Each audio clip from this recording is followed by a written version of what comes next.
I stood frozen outside my own front door, my hand trembling on the knob, listening to my son and his wife plan my imprisonment. Ashley's voice cut through the slightly open window. "So when exactly are we putting her in Sunset Grove?" Ryan's response came quick and cold. "As soon as the check clears." I looked down at my purse. Inside was a check for $347,000. My entire pension. Money I'd withdrawn that morning to save his failing business. But his business wasn't failing. And I wasn't supposed to hear this. If you're watching this, please subscribe and let me know where you're watching from in the comments. You'll want to hear how this ends. Earlier that morning, I'd sat in the bank signing papers to withdraw my entire retirement. I was 68 years old, wearing my good Navy cardigan. The one Ryan bought me for Mother's Day, 3 years ago. The bank manager hesitated. "Mrs. Mitchell, this is your entire retirement." I smiled, dismissed her concern. "It's for my son. What else is money for?" I'd driven home humming, feeling useful again after years of invisible retirement. Imagining Ryan's grateful face when I handed him the check. But his car was already in my driveway when I arrived. He'd said he'd be at work until evening. That's when I heard them. And the words that came next would destroy everything I thought I knew about the boy I raised. I should have walked through that door and confronted them. But I didn't, and that choice saved my life. I didn't turn the doorknob. Something in Ashley's tone stopped me cold. I stepped quietly to the side of the window, my heart beginning to pound against my ribs. Ashley's voice continued. "So when exactly are we putting her in Sunset Grove?" Ryan answered without hesitation. "As soon as the check clears. I already talked to them. They have a room available." My knees weakened. Sunset Grove, the nursing home we'd driven past once. The one with bars on the windows that made it look more like a prison than a care facility. Ashley again. "And she really gave you everything? The whole pension?" Ryan laughed. Actually laughed. "Every cent. She practically threw it at me. I told you the struggling business story would work." I gripped the window frame. A splinter dug into my palm, but I barely felt it. "Your mother is so gullible," Ashley said. "Did you see her face when you told her the company was going under?" I almost felt bad. The check in my purse suddenly felt like it weighed 1,000 pounds. Ryan's response made my blood freeze. "Don't feel bad. She's been a burden since Dad died. Always calling, always needing something. This way she's taken care of, and we get what we need." I thought about every Sunday dinner I'd cooked. Every time I'd babysat their kids so they could have date nights. Every birthday check I'd sent when they said money was tight. My breathing became shallow. The world tilted slightly. They were still talking. I forced myself to listen. Ashley asked about details. The nursing home deposit? Selling my house? She said it like she was discussing a used car. "It's in a good neighborhood. Should get at least $400,000. My house. The house where James and I raised Ryan. Where we'd celebrated every Christmas, every milestone. They were already planning to sell it." Jennifer's voice dropped lower. "What if she refuses to go?" Ryan didn't miss a beat. "She won't. We'll tell her it's temporary, just until her health improves. By the time she figures it out, the house will be sold, and we'll have power of attorney." Power of attorney. The words hit me like a physical blow. I remembered signing papers last year when I had pneumonia. Ryan said it was just in case something happened to me. He said it was responsible planning. He'd been planning this for over a year. Ashley spoke again. "And you're absolutely sure she doesn't know about the gambling debts? Because if she finds out we need the money for that and not the business?" Ryan cut her off fast. "She'll never know. My mother sees what she wants to see. She always has."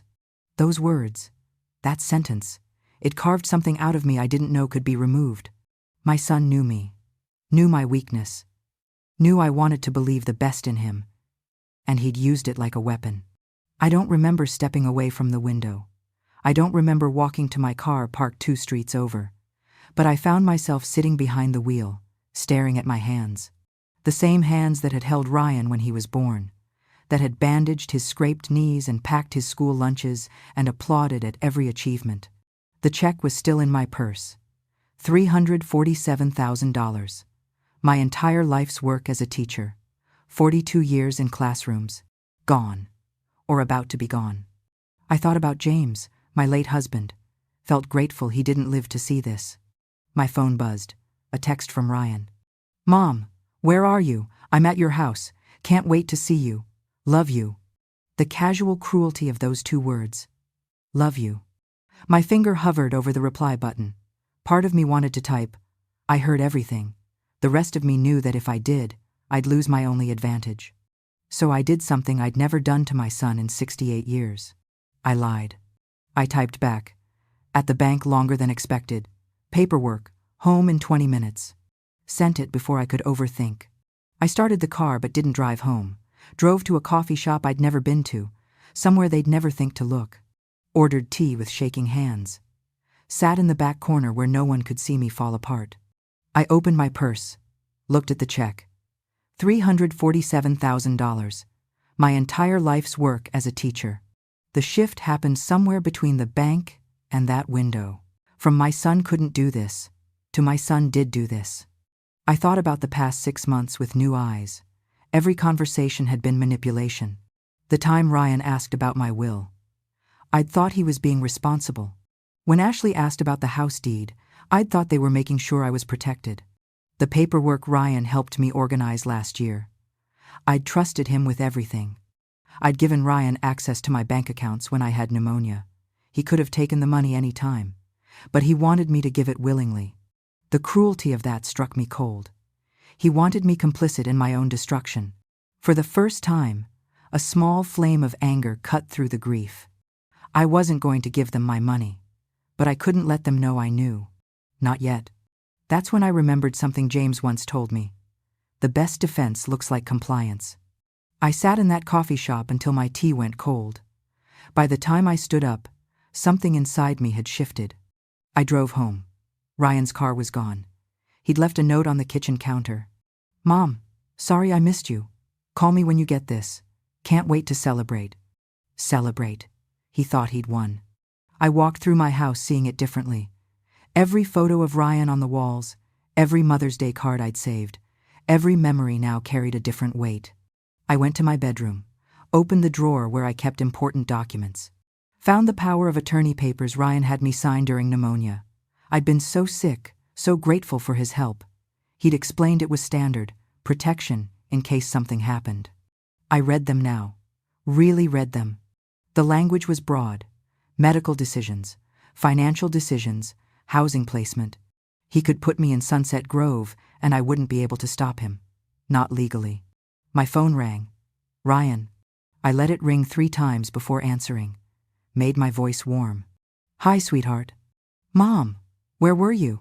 I was worried. Worried. The performance in his voice was flawless. Just running errands. The bank took forever. Did you get everything sorted out? He meant the check. The money he thought was already his. Yes. All set. That's great, Mom. That's really great. Listen, can Ashley and I take you to dinner tomorrow? To celebrate?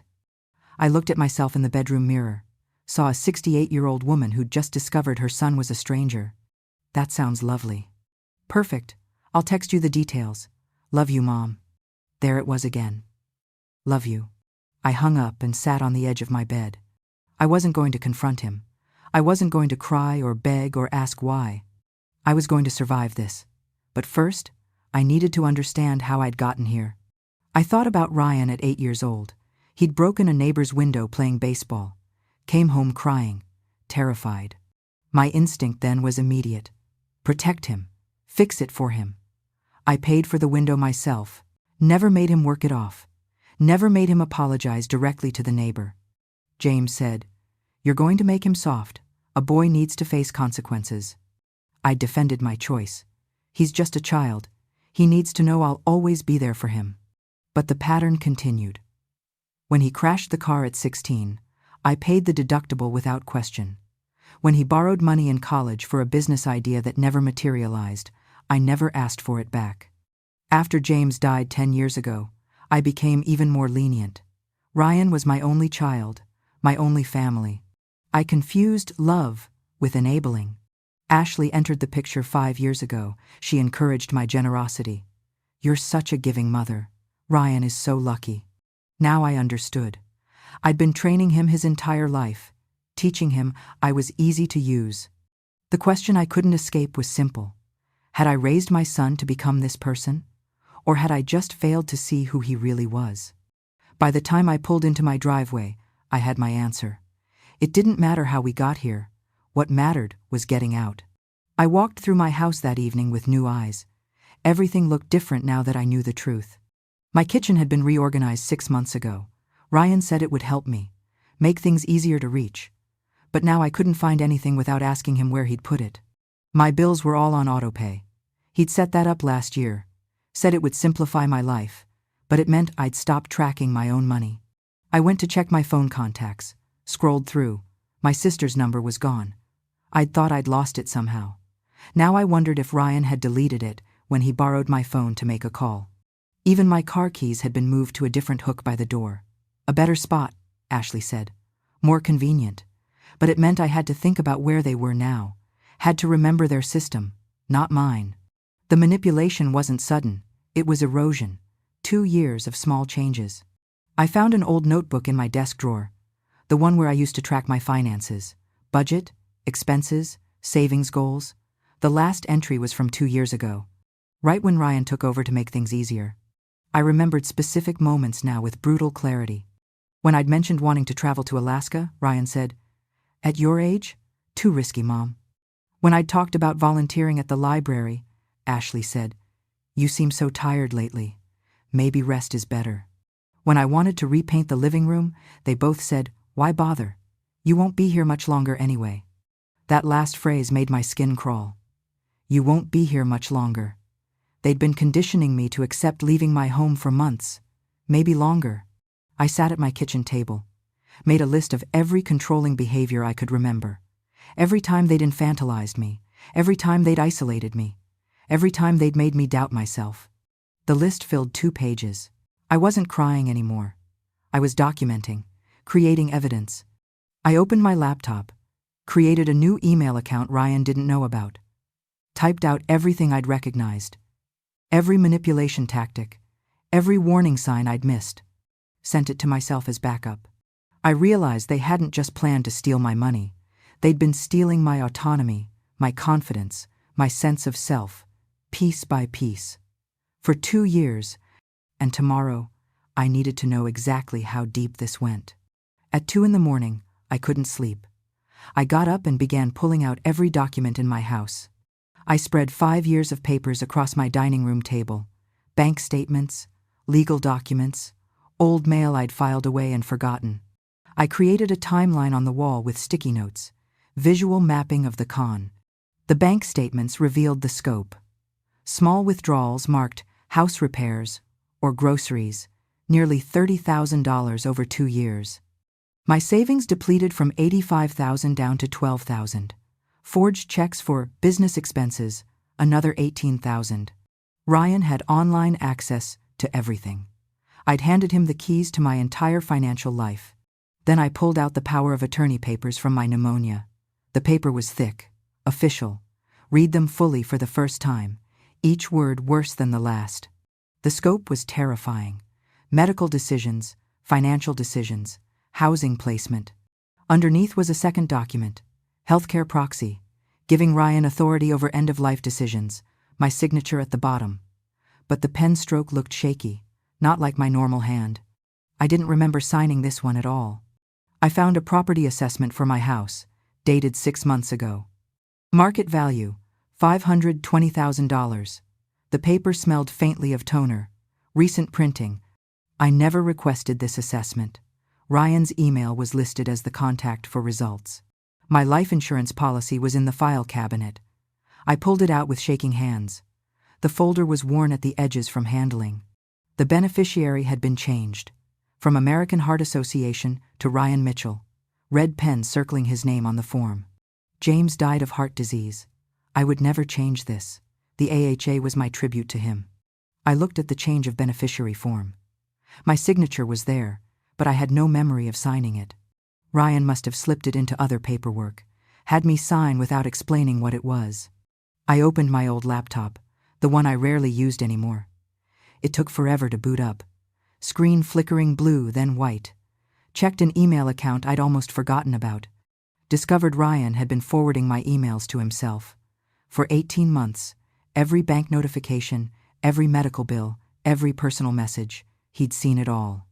I scrolled through my sent folder, mouse clicking, found an email chain Ryan had sent from my computer. He'd borrowed it once to check something. Must have forgotten to log out of his own account. Jennifer to Ryan. Did you get the POA signed yet? Ryan's reply. Yes. She signed everything during pneumonia. Didn't even read it. The words glowed cold on the screen. Jennifer. Perfect. Now we just need to wait for the pension. Ryan. I'll start the business crisis story next month. Date stamp. 18 months ago. The cursor blinked next to those words. 18 months of planning staring back at me. This wasn't opportunistic. This was a long-planned operation. I found the Sunset Grove brochure stuffed in my junk drawer, heavily annotated in Ashley's handwriting. Cheapest option. Medicare covers most. Can we get Medicaid to pay? They were planning to use government assistance to warehouse me. Application paperwork was underneath, partially filled out, my information already entered. Under reason for admission, someone had written in pencil, dementia/self-care deficit. The application was dated 3 months ago, before they'd even asked for the pension money. A contact list was attached. 3 names crossed out, 1 remaining. Dr. Morrison will sign off on placement. I'd never heard of Dr. Morrison. I'd been seeing Dr. Patterson for 20 years. Then I found the document that made my hands shake so badly I dropped the papers. They scattered across the table, white sheets everywhere. Typed pages titled, Mothers Concerning Behaviors. 3 pages, single-spaced, detailed. The font was Arial, professional, clinical. Lists of incidents that never happened. October 15th. Left stove on overnight, fire hazard. November 3rd.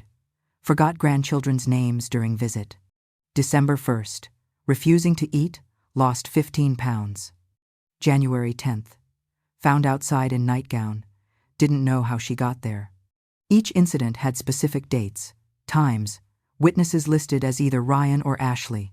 The lies were meticulous, organized, believable to anyone who didn't know me.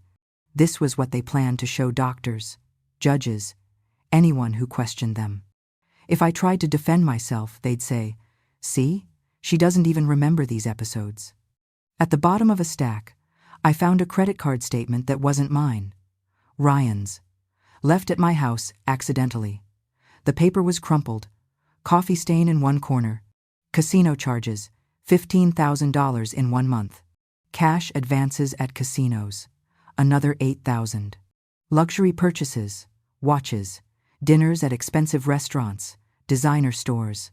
The failing business was complete fiction. Ryan had a gambling addiction. My $347,000 pension was going straight to casinos and debt. My hands shook so badly I had to run to the bathroom. I vomited, sat on the bathroom floor with my back against the wall. Breathing exercises to stop the hyperventilating. I looked at my reflection in the mirror, saw an old woman who'd been systematically dismantled, but I also saw my mother's eyes staring back, and my mother survived worse. I returned to the dining room, stared at the evidence spread across my table. This wasn't just theft, this was a comprehensive plan to erase me. Isolate me from friends and family. Take financial control. Create false medical narrative. Obtain legal power. Commit me against my will. Sell my house and assets. Let me waste away in the cheapest facility they could find. If I'd walked through that door and handed Ryan the check without overhearing them, I'd be in Sunset Grove within a week. Once there, with the fake medical history and power of attorney, I'd never get out. I'd die there, forgotten, while they spent my money. I sat among the papers as the sun started to rise. Something crystallized inside me. I wasn't just discovering betrayal. I was gathering evidence. I began organizing documents into folders. Criminal evidence, legal proof, financial records. Took photos of every single page with my phone. Uploaded everything to the new email account. Made copies. Put originals back exactly where I'd found them. They couldn't know I knew. Not yet. By 6 in the morning, I had documented everything. I knew how much they'd stolen, how they'd planned to imprison me, how long they'd been lying. The pension check hadn't cleared yet. I had maybe 48 hours before the money disappeared forever. But I couldn't fight this alone. I needed someone who'd seen this kind of evil before and knew how to stop it. That's when I remembered my mother's lawyer, the one who'd helped her escape my father 30 years ago. I met Janet at a coffee shop across town, my closest friend from my teaching years. We'd drifted apart over the past 2 years. Now I realized Ryan had discouraged the friendship. Janet's reaction to seeing me was immediate, visible concern. "Laura, are you okay? You look, I don't know how to say this kindly, diminished." I broke down, told her everything. Janet wasn't surprised. She'd been worried for months. "I saw Ryan at a casino 6 months ago, betting heavily, drinking. I called you to mention it, but Ryan answered your phone, said you were resting, that he'd have you call me back. I never got that message." Janet thought I'd been avoiding her. She had more information. Jennifer had been fired from her job a year ago, embezzlement charges that were dropped due to insufficient evidence. Ryan and Jennifer's marriage was rumored to be troubled, financial stress. Janet's husband was an attorney. He'd warned her that elder financial abuse was more common than people thought, usually committed by family members. Janet said gently, "I should have pushed harder. I should have come to your house. I'm so sorry." Janet offered help. Her husband could give legal advice. She could provide a place to stay if needed. I declined for now. I needed to stay close, appear normal. But having one person know the truth made me feel less alone. She mentioned her friend Patricia, another former colleague. She went through something similar with her husband. Divorce after 30 years. She'd understand. "Want me to connect you?" I said yes. Sometimes you need more than one person who's walked through fire. As we said goodbye, Janet grabbed my hand. "Laura, whatever you do, don't sign anything else, and don't tell them you know. Men like Ryan, when they're cornered, they get dangerous." Her words followed me all the way home. She was right to worry. What I didn't know yet was that Ryan wasn't just desperate for money.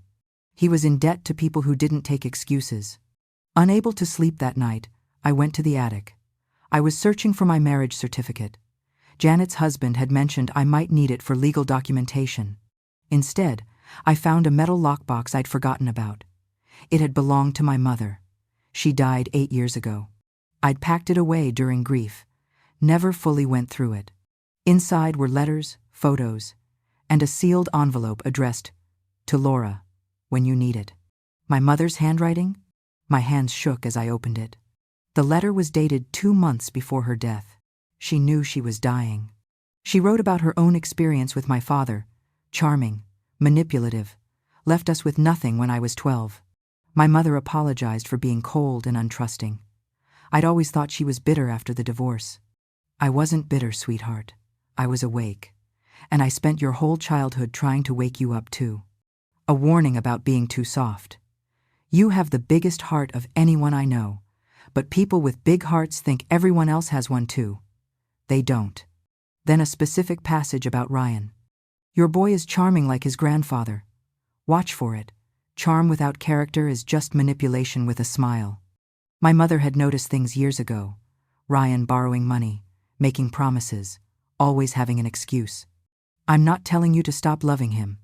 I'm telling you to love yourself more." The final part of the letter was practical advice. My mother had left a small savings account in my name, $15,000, at a different bank.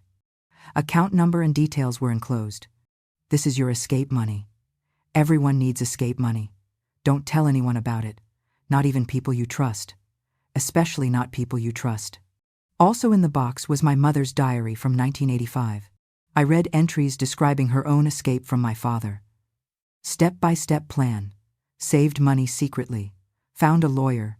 Documented abuse. Got herself and me out. My mother was a strategist, not a victim. I found other items in the box. A title deed to a small cabin upstate. My mother never told me about it. Mineral rights. Paid off. Contact information for her lawyer, Robert Hayes, still practicing, according to a business card dated 2 years ago. Photos of me as a child. Happy. Before my father left.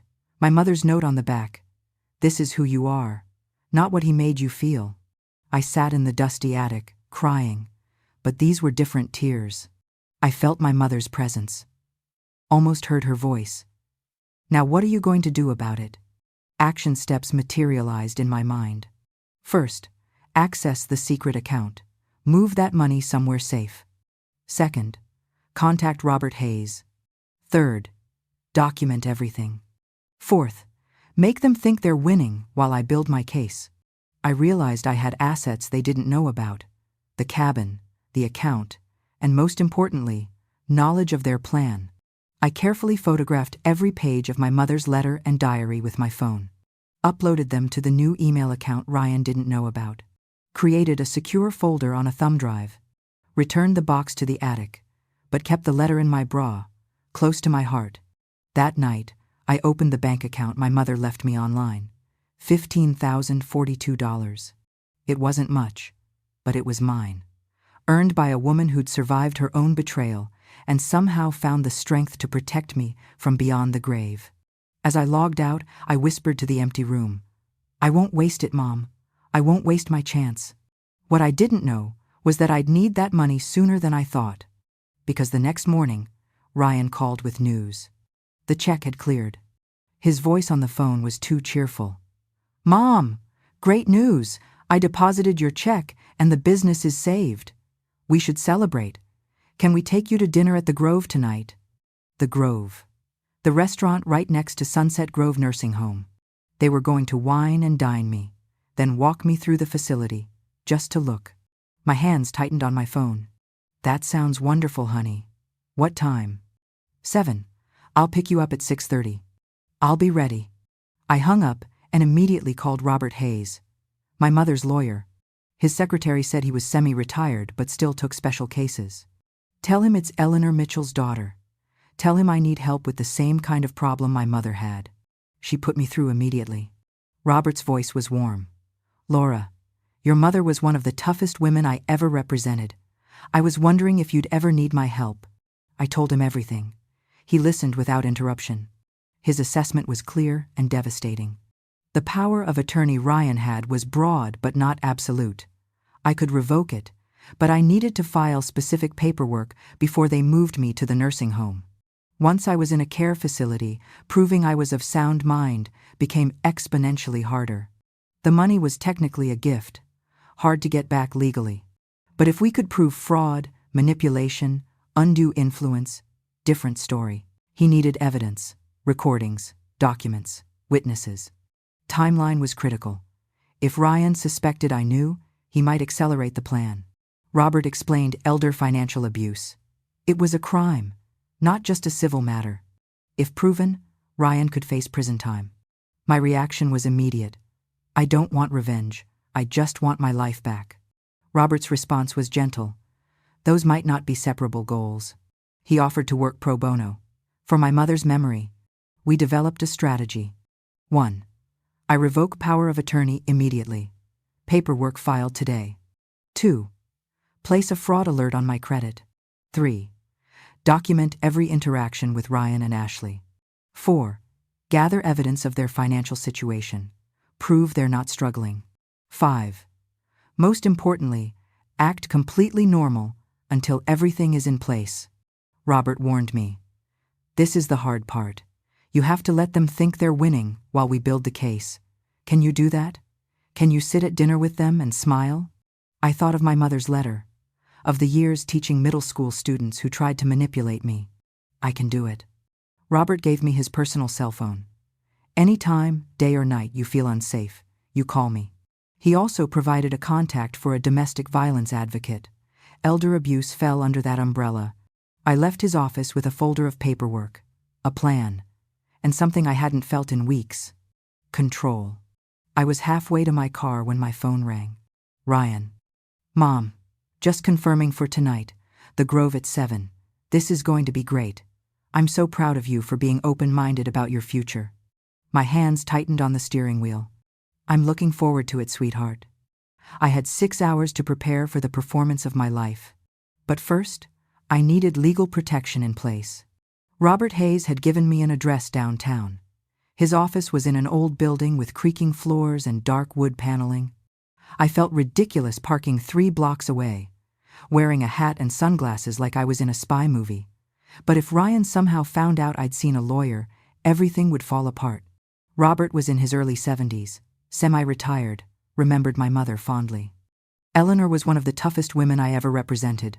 Smart, strategic.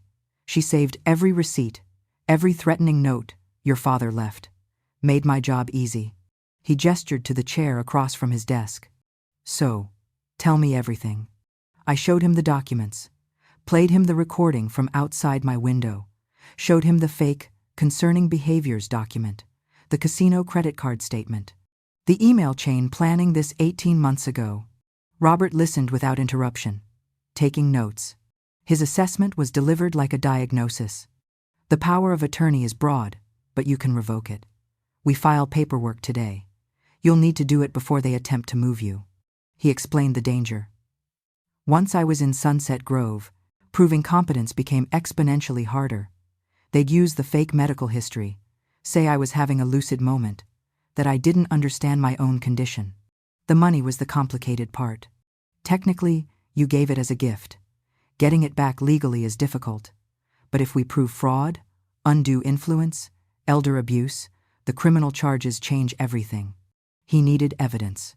Recordings of tonight's dinner, documentation of their financial lies, witnesses who could testify I was mentally competent.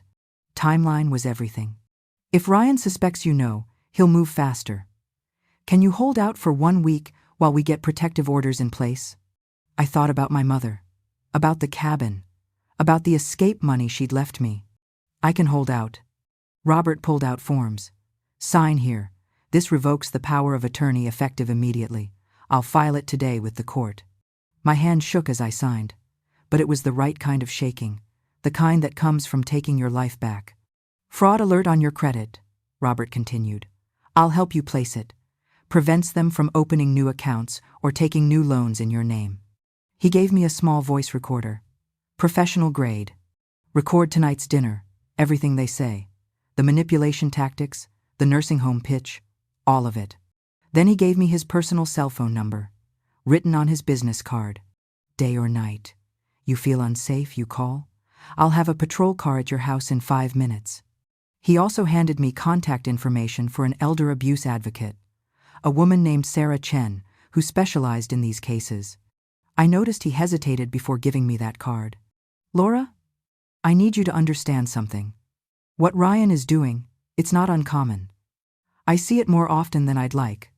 Adult children systematically dismantling their parents. And when these cases go to trial, families are destroyed, permanently. He looked at me directly. Are you prepared for that? Are you prepared to potentially send your son to prison?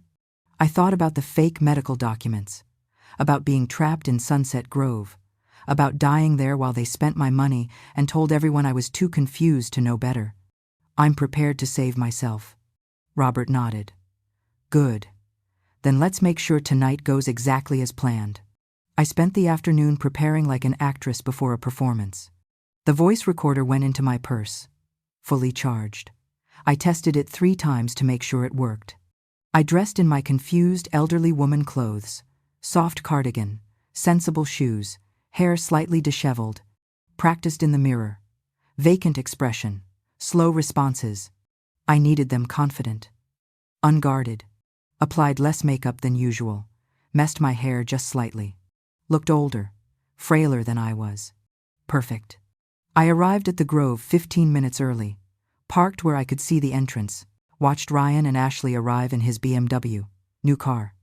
I noticed the temporary dealer tags. Where did that money come from? Ashley carried a folder. My stomach dropped. Paperwork. I took 3 deep breaths, started the recorder in my purse, walked inside. Ryan jumped up from the table, hugged me tight. Mom, you look tired. Are you feeling okay? First strike. Establishing I wasn't well. Oh, I didn't sleep well last night. Couldn't remember if I'd locked the back door. Ashley and Ryan exchanged a glance. See? She's declining. They ordered for me without asking. The salmon is good for you, Laura. Brain food. talking to me like a child. I fumbled with my napkin, dropped my fork on purpose. "Oh, I'm so clumsy lately." Ryan's response came too quickly. "It's okay, Mom. We all get older." I was 68. He was acting like I was 90. Appetizers arrived. Ashley began her pitch. "Laura, Ryan and I have been talking. We're just so worried about you living in that big house alone. Here it comes." Ryan leaned forward. "Remember last week when you called me 3 times about the same thing?" I didn't call him last week at all. He was gaslighting me in real time. "Did I? I don't. I'm sorry." Ashley's voice dripped with false sympathy. "That's exactly what we mean. You're forgetting things." I let my hand shake as I reached for my water glass. Ryan gently took it from me, handed it over like I was fragile. "Here, let me help." Creating a narrative of incompetence for anyone watching. Ashley slid the folder across the table. "We wanted to show you something, just to look at. No pressure."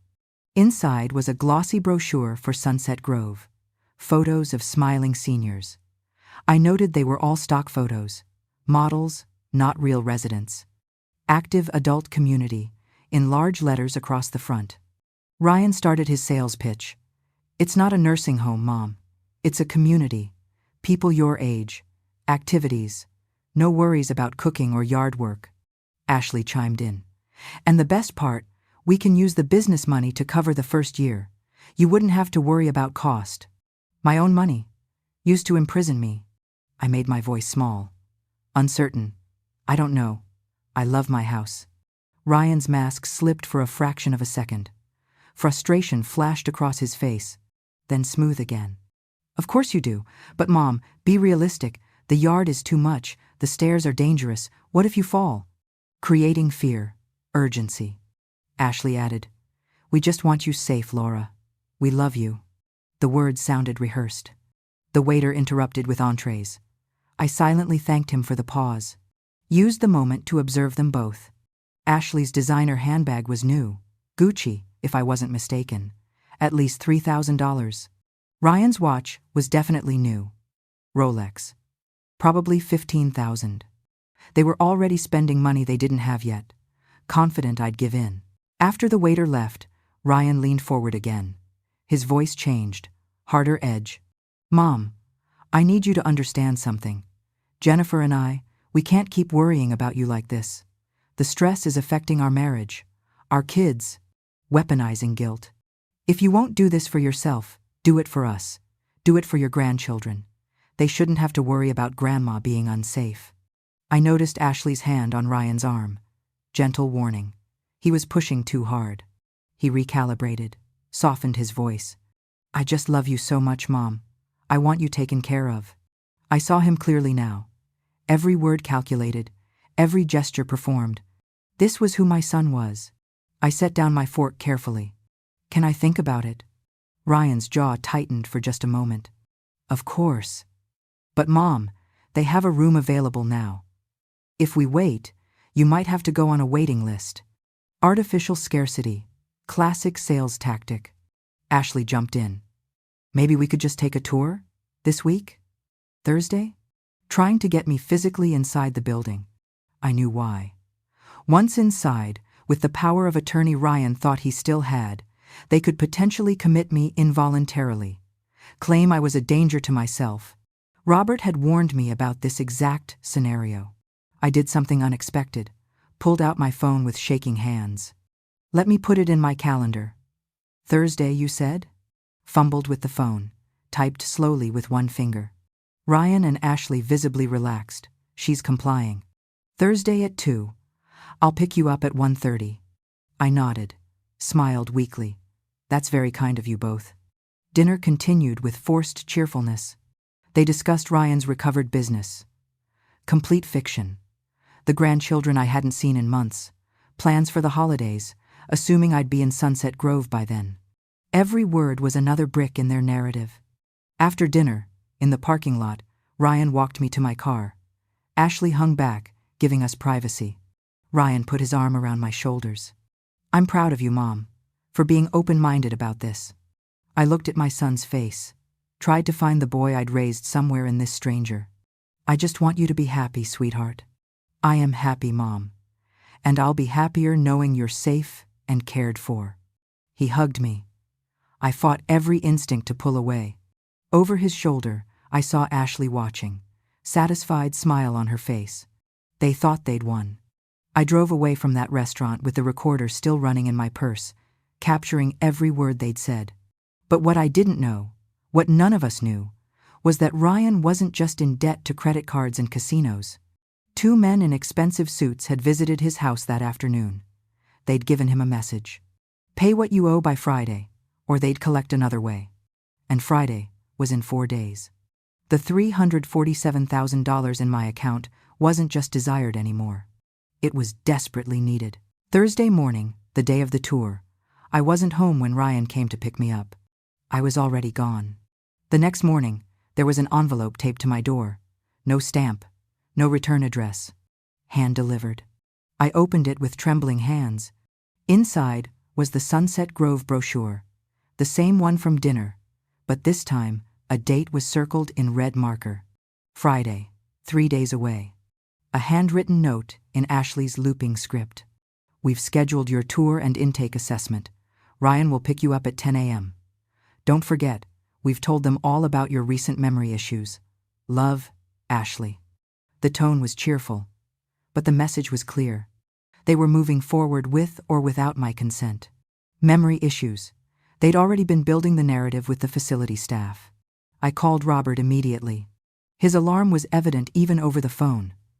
That's faster than I expected. We're not ready. We need at least 5 more days to get the protective orders in place. But we didn't have 5 days. Robert shifted strategy. Friday morning, you don't answer the door. You go somewhere public, somewhere with cameras. Let them show up to an empty house. We document that they tried to take you against your will. My mind raced. Where could I go? The library? The mall?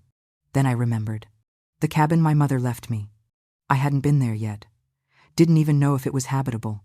But it was 2 hours away. It was mine, and they didn't know it existed. I made my decision in that moment. I wouldn't be at home Friday morning. I wouldn't be anywhere they could find me. But first, I needed to set something in motion that would ensure when I disappeared, it wouldn't be quietly. Wednesday morning, I withdrew $5,000 in cash from my mother's secret account. The bills felt crisp and foreign in my hands. New money for a new life. I told the bank teller I was a victim of financial abuse. Her perfume was too sweet, made my head ache. The teller's face changed immediately, called her manager. They took me seriously. Made 3 calls that would change everything. My fingers trembled dialing each number. First call, my doctor's office. Scheduled an emergency appointment for Thursday. I needed medical documentation proving I was mentally competent. Second call, Adult Protective Services. Made a formal report against Ryan and Ashley. The caseworker took detailed notes, asked careful questions. Her voice was calm, professional. It steadied me. Told me an investigator would be assigned. I gave her Robert's contact information as my attorney. Third call, the bank where my main accounts were, the ones Ryan had access to. Explained I was a victim of elder abuse. Asked them to freeze all transactions requiring my signature. They couldn't stop Ryan from accessing the accounts, but they could require in-person verification for large withdrawals. It bought me time. Wednesday afternoon, I packed essentials. The house smelled like coffee and dust, normal smells on an abnormal day. 2 small suitcases that fit in my trunk. Documents, medications, my mother's lockbox, photos of James and Ryan as a baby. I couldn't leave those for them to destroy. James's wedding ring from my jewelry box. I tried to make the house look lived in, set lights on timers, left dishes in the sink. Ryan had a key. Would he come check on me? Probably. Wednesday evening, Ryan called. Just confirming for Friday, Mom. 10 a.m. sharp. My hands were sweating, but my voice stayed steady. I'll be ready. You don't sound excited. This is a good thing, Mom. You'll see. After I hung up, I walked through my house one more time. The kitchen where I'd taught Ryan to bake cookies when he was 6. The living room where we'd open Christmas presents every year. The back porch where James had proposed 43 years ago. I wasn't just leaving my son. I was leaving my entire life. I took photos of every room on my phone, evidence of my property, but also goodbye. Thursday morning, I woke at 4 a.m., too anxious to sleep longer. Loaded my car in darkness. Worried neighbors might see and mention it to Ryan. Drove to Dr. Patterson's office for my appointment. He was the doctor I'd seen for 20 years. Knew me well. I explained everything. Showed him the fake, concerning behaviors document Ryan and Ashley had created. Dr. Patterson's face darkened as he read it. Not one word of this is true. He performed a full cognitive assessment. Memory tests. Reasoning questions. Mental status examination. I scored perfectly. He wrote a detailed letter on official letterhead. Laura Mitchell is fully mentally competent and capable of making her own medical and financial decisions. Any claims to the contrary are fraudulent. He gave me 5 notarized copies. I've seen this before, Dr. Patterson said. Adult children deciding their parents are incompetent because it's convenient. Document everything. From his office, I drove to the police station. I didn't file a report. Robert had advised against it yet. But I told the desk sergeant I was a potential victim of elder abuse, that I was leaving my home voluntarily. Needed it on record. The sergeant took my statement. Gave me a case number. Ma'am, if you feel you're in danger, we can. I cut him off. I'm not in danger. I'm preventing danger. Next stop was the bank. I closed my checking account, the one Ryan had access to, opened a new one at a different bank, transferred my Social Security direct deposit to the new account. The bank manager was sympathetic, mentioned they'd had training on elder financial abuse, gave me pamphlets and resources. By noon Thursday, I was on the road to the cabin. 2-hour drive through increasingly rural areas. The air changed. City exhaust gave way to pine and wet earth. I'd never been good with directions. Stopped twice to check my map. Paper crinkling loud in the quiet car. No GPS. I didn't want any electronic trail. The landscape changed. Suburbs to small towns to forest. Finally found it. A dirt road marked with the address from my mother's deed, gravel crunching under my tires. The cabin appeared through the trees. Small, weathered, but standing. My hands shook as I unlocked the door. The key from my mother's lockbox fit perfectly. Click, turn, open. Inside, everything was dusty but furnished. The air was stale, closed up for years. But underneath, I smelled wood and something floral. My mother's soap, maybe? Basic furniture. A wood stove cold to the touch. Kitchen table. 2 bedrooms. The electricity was still connected. My mother had it on autopay from an account I didn't know about. Evidence my mother had been here. Photos on the walls showing a woman I barely recognized. Younger. Smiling. Books on shelves.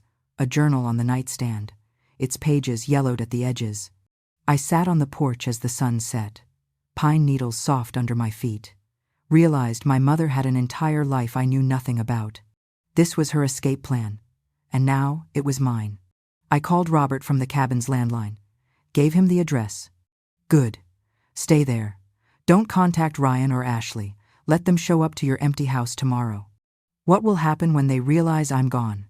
They'll panic. Panic makes people sloppy. We need them sloppy. That night, I slept in my mother's cabin. Dreamed of her sitting in the rocking chair by the window, smiling, saying nothing, just keeping watch. Woke at 3 a.m. to complete silence. No city sounds, no traffic. For the first time in months, I felt safe. Friday morning started early. 9:47 a.m. Text from Ryan. Mom, are you awake? I'm leaving in 10 minutes. I didn't respond. 10:15 a.m. Call from Ryan. I didn't answer. 10:22 a.m. Voicemail. Mom, where are you? I'm at your house. Your car's not here. Call me back. His voice had an edge to it. 10:45 a.m.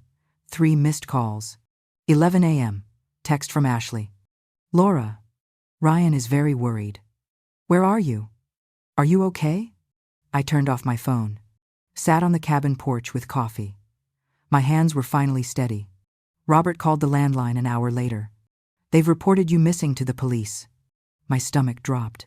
Can they do that? They did. But I've already contacted the detective assigned, explained you're voluntarily away from home, provided your statement from yesterday. You're not missing. You're escaping. The detective wanted to speak with me. Robert patched him through on a three-way call. I explained calmly. Clearly. Provided evidence of the abuse. The detective listened carefully. Ma'am, you have every right to go where you want, but I do need to confirm you're safe and not under duress. They arranged for a local sheriff to do a welfare check at the cabin. An hour later, a sheriff's car pulled up the dirt road. The sheriff was maybe in his 50s, kind face, patient demeanor. He spoke with me on the porch, saw I was competent and calm. Ma'am, your son is pretty insistent something's wrong with you, but you seem fine to me. I showed him Dr. Patterson's letter, Robert's contact information, played him portions of the recordings. The sheriff's expression darkened as he listened. This is above my pay grade. But I'll tell you what I tell my own mother. Trust your gut. If your gut says run, you run. He filed his report. Laura Mitchell located, safe, competent, voluntarily residing away from home. As the sheriff drove away, my phone, which I'd turned back on to document their attempts to contact me, exploded with messages. Ryan, Ashley, even people I hadn't spoken to in years. They were orchestrating a campaign. We're so worried. She's not herself. She needs help. I watched my reputation being systematically destroyed in real time, one concerned text at a time. But what Ryan didn't know was that every message, every call, every attempt to paint me as incompetent was being documented by Robert's team. They weren't building concern. They were building my case. That weekend, while I sat in my mother's cabin learning how to light the wood stove, Ryan made a critical mistake. Monday morning, Robert called early.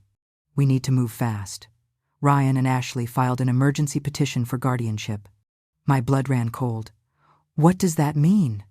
Robert's voice was measured but urgent. They're claiming you're mentally incompetent, a danger to yourself, in need of a guardian to make decisions for you.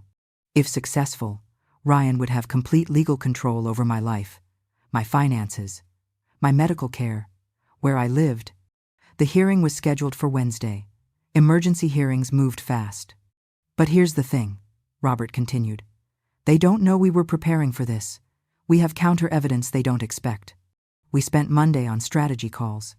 Robert had already filed a counter-petition, restraining order against Ryan and Ashley, freezing any access to my remaining assets, request for investigation of elder abuse. I needed to appear at Wednesday's hearing, via video conference from the cabin. I was terrified. What if they convince the judge anyway? Robert's response was firm. That's why we're spending today and tomorrow preparing your testimony. We need you clear, calm, and devastatingly competent. We practiced for hours. How to speak to a judge. How to explain the situation without emotion overwhelming me. How to present evidence clearly. What questions to expect from Ryan's lawyer. Robert warned me. They'll try to paint every decision you've made as evidence of decline. Withdrawing your pension? Poor judgment. Coming to this cabin? Confusion and wandering. Changing your locks? Paranoia. We need to reframe each action as self-protection. I worked on my written statement, wrote and rewrote until my story was clear, factual, compelling. By Monday evening, I had it memorized. Tuesday morning, Patricia called. I heard through the grapevine Ryan's telling people you've gone missing. Might have dementia. I'm setting the record straight with everyone I talked to. I realized I needed my own witnesses. Called former colleagues, neighbors I trusted. Asked if they'd be willing to testify I'd always been sharp, competent. 5 people agreed to provide written statements. One former principal I'd worked under. Laura, you were the most organized teacher I ever supervised. Anyone who claims you're incompetent is either lying or delusional. Their support meant everything. Tuesday afternoon, Robert sent me the documents Ryan and Ashley had submitted for the guardianship hearing. I read through them, each page more horrifying than the last. They claimed I'd wandered away from home confused. Listed behaviors of concern, giving away large sums of money, the pension, paranoia, changing my locks, isolation, not answering calls. Ashley's statement claimed, "I didn't recognize my own grandchildren at a recent visit. Complete fabrication." Ryan's statement said I'd left the stove on multiple times. Lies. They'd attached photos of my house showing concerning disorganization. I stared at those photos. Realized they'd broken into my house after I left. Staged the scene. Scattered papers. Piled up dishes. Left curtains askew. The manipulation was sophisticated. Thorough. If I hadn't escaped when I did, these lies might have been enough. I called Robert. Shaken. They broke into my house. They staged evidence. Robert's voice had an edge to it, which means they committed multiple crimes: breaking and entering, fraud, falsifying evidence. Laura, they're not just trying to control you. They're willing to break laws to do it. That helps our case. They needed me to appear incompetent to cover their own theft. If I was declared incompetent, any claims of abuse would be dismissed as confusion. It was a comprehensive plan to silence me. Tuesday evening, Janet called. Her attorney husband wanted to attend the hearing as support. You shouldn't face them alone, even if it's by video. I accepted gratefully. Spent the evening choosing what to wear for the video hearing. The navy cardigan James had bought me. Simple blouse, pearls. Professional, put together, competent. Practiced speaking to the camera on my laptop. Robert's advice echoed in my head. Look directly at the camera. Speak clearly. Don't let emotion make you rush. You're not defending yourself against the truth. You're defending yourself against lies. The truth is your weapon. I barely slept Tuesday night.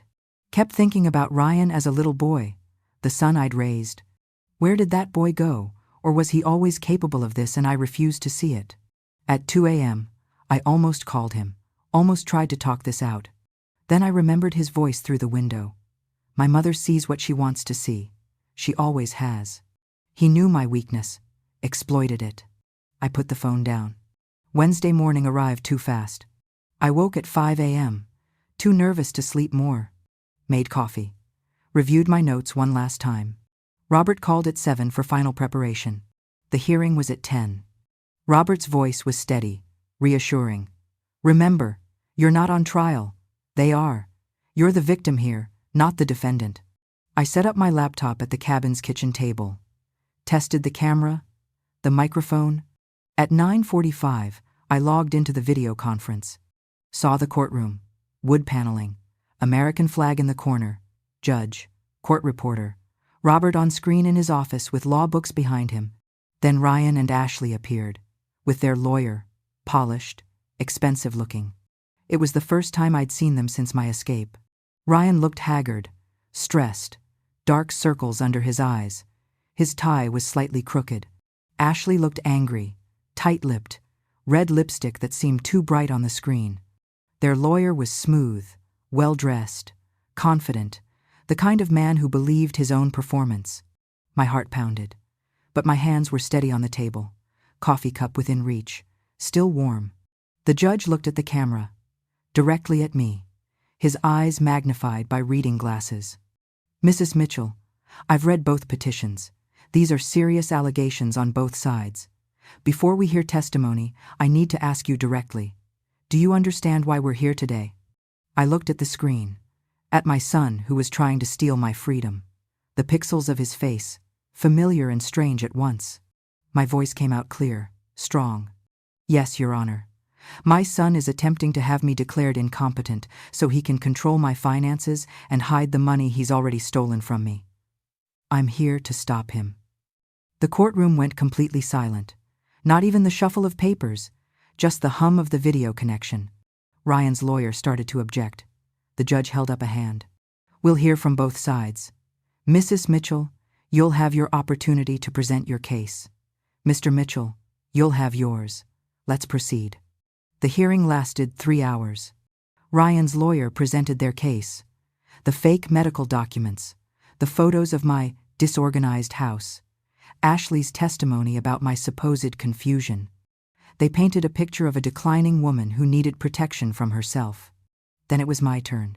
I presented Dr. Patterson's cognitive assessment, perfect scores across the board. The sheriff's welfare check report, calm, competent, safe. My own testimony about the manipulation, the financial abuse, the 18-month plan to steal my pension and imprison me. I played the recording from the Grove restaurant. Ryan's voice filled the courtroom. My mother sees what she wants to see. Ashley's voice. She's so gullible. Their laughter. Several people in the courtroom shifted uncomfortably. Robert presented the bank records. $30,000 in small withdrawals. The forged checks. The changed life insurance beneficiary. The fake, concerning behaviors document, compared to my actual medical records. The staged photos of my house, versus the reality that I'd left it clean and organized. Ryan's lawyer tried to claim he was just a concerned son, worried about his aging mother. But the evidence was overwhelming. At 1 p.m., the judge called a recess, said he'd render a decision within the hour. I sat in the cabin, hands shaking. Janet stayed on the video call with me, silent support. At 2 p.m., the judge returned. I've reviewed all evidence presented. I find no credible evidence that Mrs. Mitchell is mentally incompetent or unable to make her own decisions. My chest loosened slightly. The petition for guardianship is denied. Ryan's face went white. Furthermore, I'm granting Mrs. Mitchell's request for a restraining order. Mr. Ryan Mitchell and Mrs. Ashley Mitchell are to remain 500 feet away from Laura Mitchell at all times. The judge looked directly at the camera, at me. Mrs. Mitchell, I'm also ordering a full investigation into the allegations of elder abuse and financial exploitation. The district attorney will be in contact. He looked at Ryan and Ashley. You're both free to go for now, but I suggest you retain legal counsel. These are serious charges. The hearing ended. I sat in stunned silence. Victory. But it didn't feel like victory. It felt like survival. Robert called immediately. You did it. You were perfect. But his voice carried a warning. This is just the beginning. They'll appeal. This could take months. I looked around the cabin. My refuge. I couldn't go home yet, restraining order or not. I didn't feel safe. 3 weeks after the hearing, I lived in a state of constant alert. The restraining order was just paper. It didn't feel like real protection.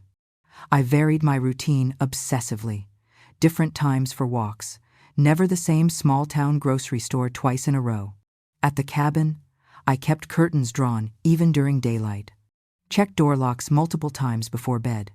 Slept with my phone on the nightstand. Robert's number on speed dial. Every car that drove past on the dirt road made me freeze. Listen. Every unexpected sound. A branch breaking. An animal in the brush. My heart would race. One afternoon, I was shopping for basics in the small-town market. Saw a man in a dark jacket at the end of the aisle, watching me. Our eyes met. He didn't look away. Panic flooded through me. I abandoned my half-full cart, walked quickly to the parking lot. Drove home with shaking hands, checking the rearview mirror constantly. The man was probably just another shopper, but I couldn't trust probably anymore. Robert called weakly. Any direct contact? No, but I feel watched. That's normal. Your nervous system needs time to recalibrate. But how much time? Patricia visited midweek, noticed my state immediately. I'd lost weight, dark circles under my eyes, jumped at every sound. You can't live like this forever.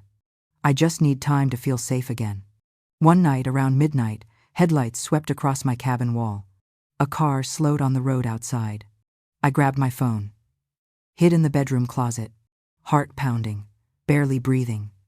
The car sat there for what felt like 30 endless seconds, then continued past. I didn't sleep the rest of that night. The next morning, I realized something. I hadn't escaped one prison just to build another. The cabin was supposed to be sanctuary, but it felt like hiding. I was safe from Ryan, but imprisoned by my own fear. Then, Patricia called with news that changed everything. Laura, the trial date is set. Ryan and Ashley, 2 months from now. The DA wants you to testify. My hands went cold. I'd have to see them again. I'd have to go back. I had 8 weeks to decide if I was strong enough to face my son in court. Over those 8 weeks, something unexpected happened. I started living again. It began small. A routine developed at the cabin. Morning coffee on the porch, reading my mother's old books, short walks through the woods. I began clearing out her things, learning about the woman I'd never fully known. Found letters she'd written, but never sent. To her own mother, to my father, to me. One unsent letter stood out. Dear Laura, if you're reading this, it means I'm gone, and you've found my hiding place. I'm proud of you for running. I knew you had it in you. My mother had known. Somehow, she'd known I'd eventually need this escape. The cabin slowly became home. I cleaned, organized, even planted flowers in the small garden bed out front. Small acts of ownership, of claiming space. Patricia visited weekly, brought supplies and news from town. People are talking. Ryan's reputation is destroyed. The story got out about what he did. I felt a pang. I hadn't wanted public shame for him, just safety for myself. But Patricia was firm. Actions have consequences. He chose this. She mentioned Ryan was taking classes in prison, working in the library. Maybe he's changing, maybe not, but that's not your concern anymore. I realized she was right. His redemption was his work, not mine. I'd released myself from being responsible for his growth. I'd started tutoring local kids in reading. Word of mouth in the small town. First student was a shy 8-year-old girl struggling with dyslexia. Realized I was still a teacher, still had purpose. A stray cat had been hanging around the cabin. Orange tabby, thin but cautious. One morning, she let me touch her head. I named her Grace, because we both needed a little grace right now. Grace slept on my bed. First living thing I was responsible for that didn't betray my trust. I started sleeping better, eating regular meals, looked in the mirror one morning and saw color back in my face. 6 weeks after the hearing, Robert called with news. Ryan wanted to settle. He'd sign away any claim to my estate, drop any appeals, in exchange for me not testifying in the criminal case. My first instinct was to agree, make it stop, protect him. But Robert's words stopped me. If you do that, he faces no consequences. He'll do this to someone else, another vulnerable person. I spent a full day walking in the woods, thinking, remembered my mother's words. Mercy without accountability is just enabling. Called Robert back. No deal. I'll testify. That night, I wrote Ryan a letter. Didn't send it yet. Just needed to write it. I loved you from the moment you were born. I loved you through every stage of your life. I still love you now, even though you tried to destroy me. But love doesn't mean I have to let you. Love doesn't mean I have to be your victim. I'm testifying not for revenge, but because you need to face what you've done. Maybe that's the last gift a mother can give. The gift of consequences. I sealed the letter, put it in a drawer. Weeks passed in peaceful rhythm. I celebrated my 69th birthday alone in the cabin, didn't tell anyone. Made myself a small cake from a box mix. Lit a single candle, wished for peace. 2 days later, I received a card in the mail. From the young girl I tutored, covered in stickers and hearts. Thank you for teaching me to read better. You're the best teacher ever. I cried. But these were good tears. I thought I'd found my ending. The cabin, the quiet, the simple life. I thought the hard part was over. Then, 6 weeks after I'd escaped, something happened that I wasn't prepared for. Ryan showed up at the end of the dirt road leading to my cabin. He didn't come closer. The restraining order kept him 500 feet away. But he stood there at the boundary. And I could see him from my porch. Just stood there, staring at the cabin, staring at me. For 10 minutes, neither of us moved. When he finally left, I found something he'd left at the property line. An envelope, weighted down with a rock. The envelope contained a letter. Not an apology, an attempt at justification. You don't understand the pressure I was under. I made mistakes. But I'm still your son. I brought the letter to Robert. It violated the restraining order. He's desperate, Robert said. The trial date is set. He knows what's coming.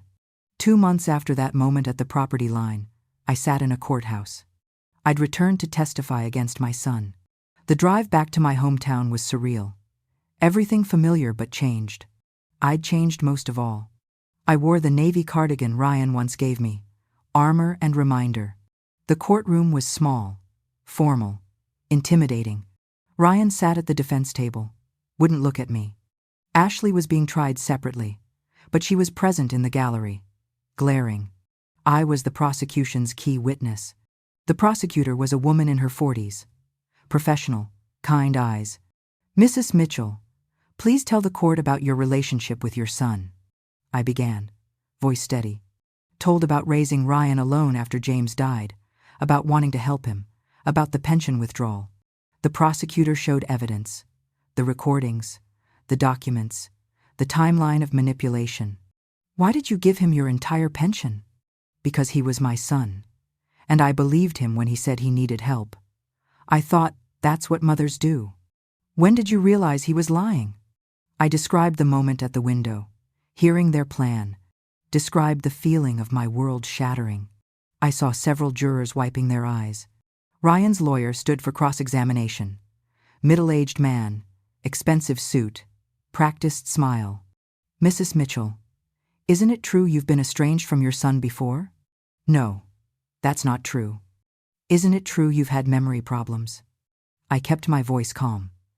"I have a cognitive assessment from Dr. Patterson stating I have no memory problems. Would you like me to recite it for you?" A few jurors smiled slightly. The lawyer changed tactics. "You love your son, don't you?" This was the hard question. "I love who I thought he was. I'm grieving who he actually is. Yet you're here, trying to send him to prison." I looked directly at the jury. "I'm here because he needs to understand that actions have consequences. That's what parents are supposed to teach their children. I failed at that. This is me trying not to fail again." The courtroom was completely silent. Ryan finally looked at me. Our eyes met. I saw no remorse, only anger that I hadn't stayed victimized. I looked away first, not in defeat, in acceptance. More testimony followed. Financial experts showed the money trail. All $347,000 gone in weeks. Casinos, debt payments, luxury purchases. Ashley's credit card bills were entered as evidence.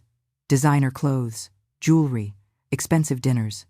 They were celebrating with my money while planning to imprison me. Adult Protective Services caseworker testified about manipulation tactics. Explained how common elder financial abuse is, how it's usually family members. Dr. Patterson testified about my cognitive assessment. Perfect scores, no signs of dementia or confusion. The sheriff who'd done the welfare check testified, described finding me calm, competent, safe. The defense tried to claim Ryan was just a concerned son, worried about his aging mother. But then the prosecutor played the recordings from the Grove restaurant. Ryan's voice filled the courtroom. Cold, calculated, tinny through the speakers, but unmistakable. "My mother sees what she wants to see." Ashley's voice, sharp even through the audio compression. "She's so gullible." Their laughter echoed off the walls, hollow, cruel. The sound made my stomach turn even though I'd heard it before. Several jurors looked disgusted. One woman shook her head. Another pressed her lips together tight. Closing arguments came the next day. Defense. "This is a family dispute being criminalized. A son worried about his aging mother."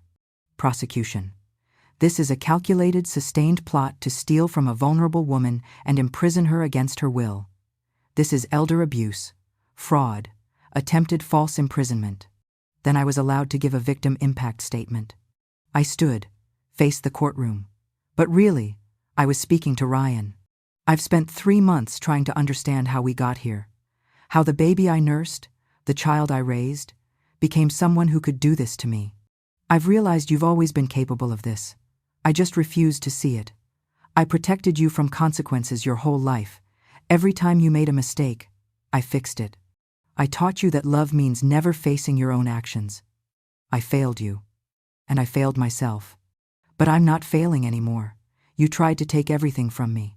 My money, my home, my freedom, my dignity. But here's what you didn't understand. I'm stronger than you thought. My mother was stronger than you knew. And strength isn't just about power. It's about knowing when to walk away. I don't forgive you. Maybe someday I will. But not today. Today, I just want you to understand that you didn't break me. You freed me. You freed me from the illusion that I had to sacrifice myself to be a good mother.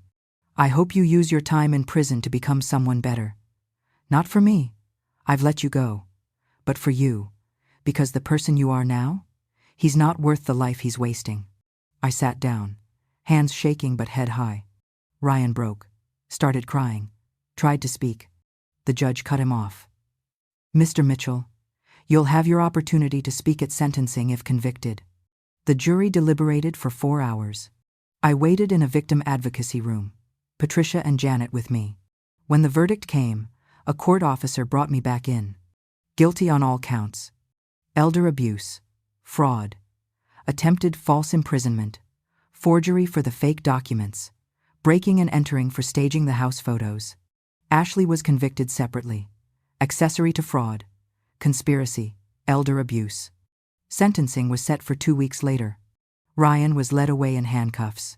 He looked back at me one last time. I didn't look away, but I didn't soften either. Just witnessed him facing consequences. Finally, outside the courthouse, reporters wanted statements. Robert read one I'd prepared. Elder abuse is a silent epidemic. Family members stealing from their parents, grandparents, aunts, uncles. It happens because we're taught that family loyalty means silence. I'm here to say, abuse is abuse, regardless of who commits it. If my story helps even one person recognize the warning signs and protect themselves, then something good came from this pain. As I walked to my car, a woman about my age approached. She whispered, "My daughter is doing the same thing to me. I didn't know I could fight back. Thank you." She pressed a piece of paper into my hand, her phone number, then walked away. I stood in that parking lot holding that slip of paper, realized something. My mother's cabin wasn't just my escape. It was becoming something else. A place where other women could learn to save themselves. Over the next 6 months, my life transformed in ways I never expected. Ryan was sentenced to 5 years in prison. Ashley got 3 years and probation. I didn't attend the sentencing, asked Robert to represent me. I couldn't watch my son be sent to prison, even though it was just. 6 months passed in quiet healing. The cabin was now fully mine. I'd made improvements, painted the shutters, fixed the porch railing. My tutoring had grown. I worked with 6 local kids now. Word spread about the teacher in the woods. The one who was patient and kind. Parents paid what they could. Sometimes cash, sometimes fresh eggs or firewood. I didn't need much. I was selling my house in the city. Too many memories. I was ready to let it go. The money from the sale would secure my future. Grace the cat had gained weight, sleeps in sunbeams, purrs constantly. I had a routine now. Morning walks, teaching in the afternoons, evenings reading or writing. I'd started writing my story. Not for publication, for processing. My mother's journal sat beside me. Continuing the legacy. Patricia visited monthly, brought her granddaughter sometimes. The cabin filled with laughter when they visited. I realized I was building a new family, one based on choice rather than blood. Janet sent care packages, books, tea, cozy socks. My friend circle was small but genuine. I'd learned to tell the difference. I'd lost weight but in a healthy way, from walking, from stress finally releasing. Looked younger somehow. Despite everything. People in town knew my story. Treated me with respect. I was Laura now. Not Mrs. Mitchell. Not Ryan's mother. Just Laura. Myself. Finally. I thought I'd found my peace. And I had. But peace doesn't mean the past disappears. It just means you've learned to live with it. Then one afternoon, the phone rang. The prison. Ryan was asking if I'd accept a call from him. I stared at that phone for 10 minutes before I made my decision. I declined the call. Told the prison operator, "I'm not ready. Maybe someday. But not now." I met Patricia for coffee that afternoon. Discussed the decision. You don't owe him forgiveness on his timeline. I'm not even sure I owe him forgiveness on my timeline. Maybe forgiveness isn't the goal. Maybe peace is. Patricia shared news from our hometown. Ashley was struggling. Couldn't find work with her criminal record. Living with her parents. Separated from her children temporarily. I felt something complex. Not satisfaction. Not sympathy either. Just acknowledgement that consequences are real. Patricia mentioned Ryan was taking classes in prison, working in the library. Maybe he's changing, maybe not. But that's not your concern anymore. She was right. I didn't need to know if he was changing. His redemption was his work, not mine. I'd released myself from being responsible for his growth. The conversation shifted to lighter things. Patricia's upcoming trip, my students, Grace's antics. This was healing too.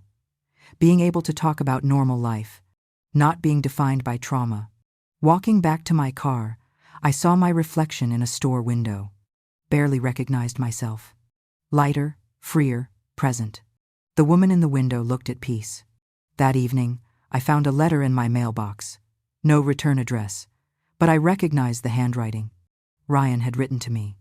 I held that envelope for an hour, unopened, feeling its weight.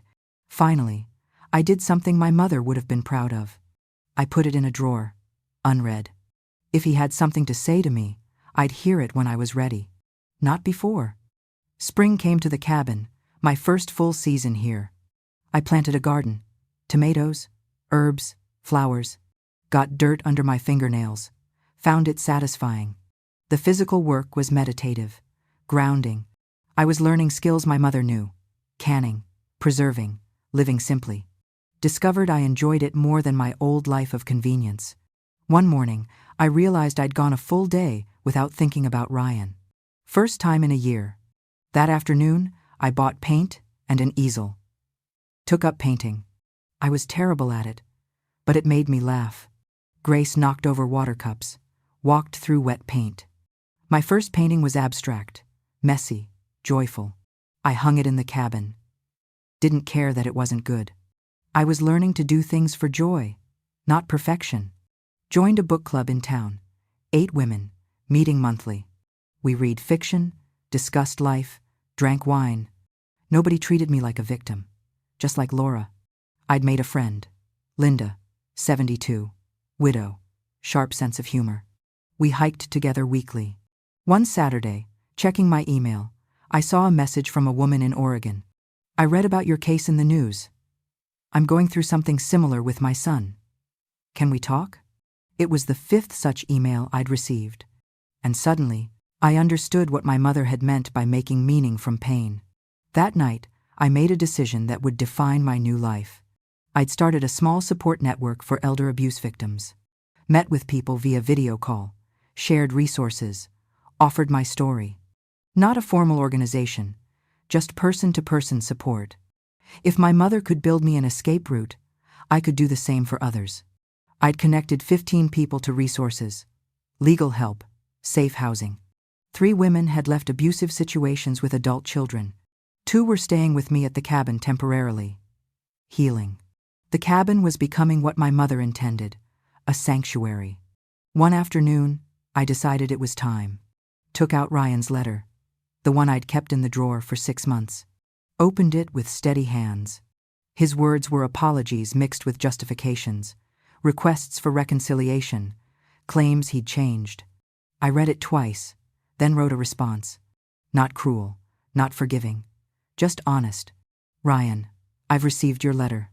I hear that you're sorry. I hope you are, for your own sake, not mine. I'm writing to tell you something important. I've let you go. Not in anger, not in bitterness, but in peace. You were my son, and part of me will always love the child you were, but I don't know the man you became, and I'm not sure I want to. I've built a new life, one where I'm not defined by being your mother. I'm just Laura now, and she's someone I'm learning to like. I don't know if we'll ever speak again. Maybe someday, when you've truly changed, we'll have coffee and talk about simple things. But that day isn't today, and it might never come. I'm okay with that. I hope eventually you will be too. What you did to me was wrong. It was cruel. But it also freed me in ways I never expected. I'm not including a return address. If you need to reach me, you can do so through my attorney. But I hope you don't. At least not for a long time. Use your time to become better. Not for me, but for yourself. Be the man I once believed you were. Goodbye, Ryan. I wish you well from a distance. I signed it simply, Mom. Mailed the letter. Felt lighter. That evening, I sat on the porch with Grace in my lap, watching the sunset, thought about my journey, from victim to survivor to thriver, thought about my mother, wished I could thank her, whispered to the wind, I made it, Mom. I'm okay. Final reflection settled over me. I'd spent 68 years believing that being a good mother, a good woman, meant putting everyone else first, believing that sacrifice was love and boundaries were selfishness. My son taught me the hardest lesson. Love without boundaries is just an invitation to be used. But I also learned something else. It's never too late to save yourself. At 68, I learned to fight. At 69, I learned to live. If you're hearing this story, and you're in your own version of that window moment, when you hear the truth about someone you love, please know this. You can survive it. You can escape. You can rebuild. The money is gone. I'll never get it back. But I got something more valuable. Myself. My dignity. My freedom. My mother's cabin became my escape. But more than that, it became my transformation. I came here broken. I'm staying here whole. To anyone who needs to hear this, blood doesn't grant unlimited access to your life. Family doesn't mean accepting abuse. And the loudest justice is sometimes the one that doesn't say a word. It just walks away. I'm Laura Mitchell. I'm 69 years old. I was almost erased by my own son, and instead I found myself, if I can do it, you can too. I sit on my porch as stars come out. Grace purrs in my lap. In the distance, I hear an owl. Tomorrow, I'll teach my students. Next week, I'll help another woman escape. But tonight, I just sit in the peace I fought for, in the freedom I claimed, in the life my mother helped me build. I'm alone, but I'm not lonely. I'm free. Thanks for listening. If this resonated with you, or if you know someone who needs to hear it, please share this video. And if you're going through something similar, know that you're not alone. There's always a way out. You just have to be brave enough to take the first step. If you want to hear more stories like this, subscribe to the channel and let me know in the comments where you're watching from. Your support means everything.